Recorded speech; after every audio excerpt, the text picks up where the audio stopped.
Bom dia a todos. Nessa live eu gostaria muito de falar com vocês. O meu nome é Edson Brito, pastor Edson Brito, da Igreja Voz do que Clama no Deserto, na rua Comandante Assis, número 1114, Novo Olinda, em Castanhal, no Pará. Então a palavra que eu tenho para vocês hoje é o seguinte: talvez muitos de vocês tenham feito pedidos, tenham clamado a Deus, tenham recorrido a determinados recursos, promessas daqui, promessas dali, mas você tem vivido uma vida de derrota, uma vida de fracasso. Nem tudo que você gostaria que acontecesse tem acontecido sobre tua vida. Então vamos ver qual é o problema que está ocorrendo com a sua vida. Com a sua vida financeira, com o seu casamento, com a sua saúde, enfim, quaisquer que sejam as suas reivindicações. O que acontece? Quando você para de orar, quando você deixa de orar, normalmente existe uma consequência muito grave na tua vida e ocorrem certas situações em que você não consegue ter controle sobre sua vida. Então é necessário que você viva uma vida de oração. Esse é o primeiro propósito. Vamos ver o que aconteceu lá no livro de Daniel, no capítulo de número 6, no versículo 10. A Bíblia fala que Daniel, ele estava no palácio do rei Dário. E como ali as pessoas viam a situação da fidelidade de Daniel, eles lançaram um decreto para que todos, no decorrer de 30 dias, qualquer um dentro do palácio que não se prostrasse diante do rei e fizesse pedido a outro Deus e não ao rei Dário, seria punido, seria lançado na cova dos leões. E não foi diferente com Daniel. Então, quando Daniel soube do decreto, ao invés de bater o desespero sobre a vida do profeta, o profeta simplesmente entrou para o seu quarto e veja o que aconteceu no versículo 10. Quando Daniel soube que o decreto tinha sido publicado, foi para o seu quarto no andar de cima, cujas janelas davam para Jerusalém, e ali fez o que costumava fazer 3 vezes por dia. Ele se ajoelhava, orava e agradecia ao seu Deus. Então veja que Daniel, ele não orou a Deus só no momento da dificuldade, da angústia e do sofrimento. A Bíblia relata que ele costumava fazer isso diariamente, 3 vezes por dia. Ele clamava ao seu Deus, entregava os seus propósitos, pedia proteção e reivindicava diante de Deus a sua necessidade. Então o que Deus quer de nós? Deus não quer de nós apenas no momento da angústia e do sofrimento que nós venhamos a buscar o conforto e a solução para as nossas causas. A sensação que temos que quando estamos debilitados e buscamos a Deus para a solução dos problemas, usamos orar somente de acordo com a nossa necessidade. Não, na realidade, precisamos aprender a agradecer a Deus todos os dias, quer seja pela manhã, pela noite, no momento em que a gente se deita, agradece a Deus pela noite, pelo dia, pelo alimento, pela proteção, pelos livramentos que são grandes. Talvez você não tenha parado para pensar, mas grandes são os livramentos que Deus tem dado sobre sua vida. E às vezes você começa a reclamar quando as coisas não saem do teu jeito, mas muitas vezes as coisas não saem do nosso jeito, porque de certa forma Deus está dando livramento sobre nossa vida, sobre aquilo que poderia trazer sobre nós uma destruição ainda maior. Então Daniel, ele orava a Deus 3 vezes por dia. Então Daniel clamava a Deus, e Deus deu o livramento, fechou a boca do leão, e Daniel recebeu a sua vitória. Eu quero dizer que nesse dia não será diferente com você a partir do momento que você fizer um propósito com Deus na sua vida, de buscar, de clamar, de entregar as suas causas nas mãos do Senhor, para que Ele seja o solucionador de todas as suas causas. Então o que acontece? Vejamos o que aconteceu também na situação no livro de Daniel, no capítulo 3, versículo 17 e 18, fala também a respeito de 3 jovens que serviam a Deus, que tinham sua fidelidade com Deus, que clamavam a Deus sempre na sua fidelidade. O que Deus quer de nós, além da oração? Fidelidade em tudo, ser fiel em todos os propósitos.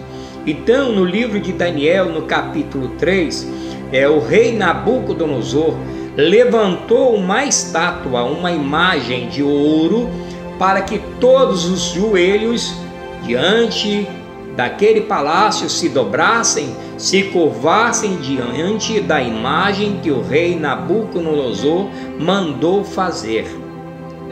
E quando chegaram e viram a situação em que foi lançado o decreto que todos os joelhos tivessem que se curvar diante da imagem do rei Nabucodonosor, Sadraque, Mesaque e Abednego negaram-se a prostrar-se diante da imagem levantada pelo rei Nabucodonosor. O que eu quero dizer com isso? Eu quero dizer para você que a luz da palavra de Deus, que tem a sua eficácia para te dar o livramento, então haja o que houver, aconteça o que acontecer, a sua fidelidade com Deus precisa ser absoluta. Então veja o que aconteceu aqui no versículo 17 e 18. Quando Daniel, Sadraque, Mesaque e Abednego, ele é chamado na presença do rei, e o rei pergunta a respeito da maneira de se prostrar diante da imagem que o rei Nabucodonosor levantou. Eis a resposta que Sadraque, Mesaque e Abednego deu para o rei. Ele diz assim: eis que o nosso Deus, a quem nós servimos, é quem nos responde para nos dar livramento da fornalha de fogo ardente e da tua mão, ó rei. Isso significa fidelidade. Então, por maior que seja o problema que você estiver vivendo sobre a sua vida, a fidelidade precisa estar implacável na prática da sua fé. Viver uma fé prática é viver uma fé de fidelidade. Não há outro meio, não há outro caminho pelo qual você possa ter livramentos. É preciso aprender a seguir o exemplo desses 3 servos de Deus, falando de fidelidade. A outra situação que é muito importante para que você entenda: ser verdadeiro sempre, não ser adepto a mentiras, não aceitar enganações sobre sua vida. Por quê? A gente vive problemas, todo mundo tem problemas, todo mundo tem dificuldade. Estamos aí vivendo a situação da pandemia, que infelizmente está matando, está destruindo muita gente. Eu sei que tem pessoas que estão com seus corações partidos por conta de um ente querido que está no leito de dor, que está lá hospitalizado, que Deus ele tem poder para restaurar a saúde do seu ente querido, para mudar a história desse ente querido da sua família. Mas eu quero dizer, a verdade também precisa estar implacável. Louvado seja Deus. Veja o que diz a palavra de Deus em Efésios capítulo 4, versículo 25. Diz o seguinte: portanto, cada um de vocês deve abandonar a mentira e falar a verdade ao seu próximo, pois todos somos membros do mesmo corpo. O que Paulo quis dizer com isso? Que a partir do momento que fazemos uma entrega, a partir do momento que fazemos um voto, a partir do momento que fazemos um propósito com Deus na nossa vida, para abandonar o velho homem, para ser um homem transformado, lavado e remido no sangue do Cordeiro de Deus, precisamos ter o segmento da verdade. Somos membros do mesmo corpo. Louvado seja Deus. Em Colossenses capítulo 3, versículo 9 a 10, diz o seguinte: não mintam uns aos outros, visto que vocês já se despiram do velho homem e se revestiram do novo, o qual está sendo em conhecimento a imagem do seu Criador. Colossenses capítulo 3, versículo 9 a 10. Então, quando temos a nossa vida transformada, precisamos que tudo em nós seja transparente, seja cristalino. Não importa o tamanho da dificuldade que estejamos vivendo, tudo precisa ser cristalino. Por quê? Por que eu quero dizer isso? Porque tem pessoas, até mesmo dentro da igreja, que vivem uma vida enganosa, querem ganhar vantagem em determinadas coisas, talvez no empreendimento, num negócio ou qualquer coisa, e por conta disso as pessoas criam situações enganosas para tentar ganhar uma vantagem em cima daquilo, e Deus não tem se agradado. Isso é considerado maldição diante da palavra de Deus. Então falamos aqui de quê? Falamos da fidelidade com Deus, da oração constante, e falamos também da idolatria. Então a fidelidade inclui essa situação em que falamos nesse momento, em que Sadraque, Mesaque e Abednego, no capítulo 3, versículo 17 e 18, se nega a se prostrar diante da imagem levantada por Deus. Isso é o voto da fidelidade. Falamos agora sobre as mentiras, sobre os lábios enganosos, sobre as enganações, Então vamos ver aqui, mais uma vez,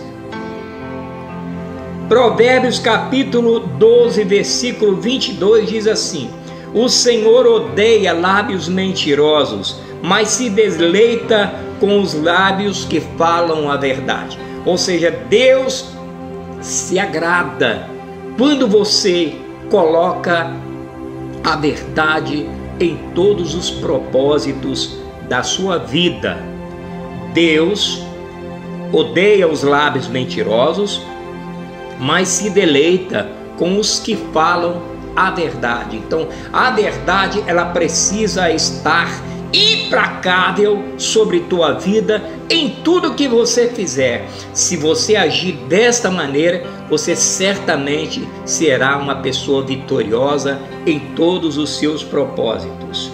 Louvado seja Deus. E a última que foi reservada para hoje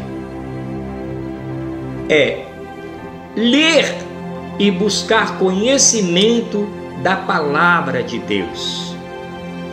Ler e buscar esclarecimento para a sua vida através da palavra. Eu tenho falado que a palavra de Deus, ela é a profecia, a palavra de Deus, ela é a revelação, a palavra de Deus é a visão que você precisa para a sua vida. Tem pessoas que têm dentro do seu quarto, tem na sua casa, né? Tem na sua igreja, junto ao teu pastor, a palavra. Ele tem a resposta de tudo que ele quer sobre sua vida, mas ele não dá atenção para a palavra. Ele não dá confiança para a palavra. E muitas vezes ele busca, ele vai a locais distantes, quando se fala que tem alguém ali, a dona Candinha que está trazendo uma mensagem profética, o fulano de tal, aquele pastor abençoado do repeté, que pula, que vira cambalhotas, que planta bananeira e que vai falar tudo sobre sua vida. Você tem a palavra, meu filho. Você tem a palavra de Deus, você tem o que você precisa, a resposta. Então o que Deus fala a respeito disso? Olha aqui, Mateus capítulo 22, versículo 29, ele diz assim: vós errais não conhecendo as Escrituras e o poder de Deus. Nós erramos por conta disso, porque buscamos conhecimento e outras coisas que não tem nenhuma utilidade, não tem nenhum vínculo com a verdade, à luz da palavra. O Espírito Santo de Deus, nesta noite, ou melhor dizendo, nesse dia, está falando para você. E nessa noite não será diferente, é aonde eu quero chegar. Em nossa igreja aqui na rua Comandante Assis, número 1114, eu quero trazer para você 7 palavras proféticas para a sua vida. Eu quero trazer para você 5 promessas de Deus sobre sua vida. O endereço é na rua Comandante Assis, número 1114. Se você gostou dessa palavra, né, dê lá um joinha, curta, compartilhe, né? Comente a respeito dessa palavra, e assim sendo, que Deus te abençoe rica e abundantemente. Eu quero orar por você nessa manhã. Amado Santo Poderoso Deus, eterno Criador, são milhares e milhares de pessoas que provavelmente estão assistindo esse vídeo, essa live nesse momento. Eu peço ao Senhor, por infinita misericórdia, que a tua graça seja derramada sobre estas pessoas. Tem pessoas que estão com alguém no leito de dor, sofrendo, gemendo, chorando. Aquela pessoa, meu Deus, que está movida por um aparelho respiradouro. Pessoas que não têm mais chance de sobrevivência. E o seu ente querido, meu Pai, está sofrendo por conta dessa pessoa. Meu Deus, eu te oro nesse momento e clamo em favor delas. Que a sua misericórdia seja derramada sobre cada pessoa nesse momento. Que o teu amor infinito seja dispensado sobre todos os necessitados, sobre aqueles que estão no leito de dor sofrendo, sobre aqueles que estão sofrendo dentro das casas. Que o Senhor venha visitar os hospitais, que o Senhor venha abençoar os profissionais de saúde, dando capacidade sobre eles, abrindo a cada vez mais a memória, a inteligência, para que eles consigam, meu Deus, a solução para toda essa pandemia que está abalando o mundo. Meu Deus, eu oro em favor não somente daqueles que estão acometidos do coronavírus, mas eu oro pelas pessoas que estão acometidas de uma enfermidade, do tumor cancerígeno, do problema, meu Deus, cardíaco, da arritmia cardíaca, da amnésia, da paralisia, da bursite, da bartomilite, meu Deus, a doença nos ossos, nas juntas, na coluna, o bico de papagaio, a catarata, pelo nome de Jesus Cristo. Essa pessoa que está acometida por uma obra de bruxaria, e quantas vezes alguém tem trabalhado contra essa vida, tentando destruir, acabar com o casamento, acabar com a saúde, destruindo a família. Eu agora, em nome de Jesus Cristo, eu repreendo toda a força do mal, eu repreendo toda a obra do inferno, eu te repreendo, Satanás, da encruzilhada, das cachoeiras, das matas virgens, do cemitério. Eu te ordeno, espírito de enfermidade clínica, espírito de enfermidade espiritual, eu te repreendo agora, em nome de Jesus Cristo. Todo mal saia das vidas, saia dos corpos, em nome de Jesus. Amém. Que Deus os abençoe. Até logo mais às 19 horas, ou seja, 7 horas da noite, aqui na rua Comandante Assis, número 1114, estaremos clamando em seu favor. Quero entregar 7 palavras proféticas para você e quero entregar 5 promessas de Deus, mas precisa comparecer às 19 horas. Hoje eu te espero. Quero falar pessoalmente com você. Deus abençoe. Até lá.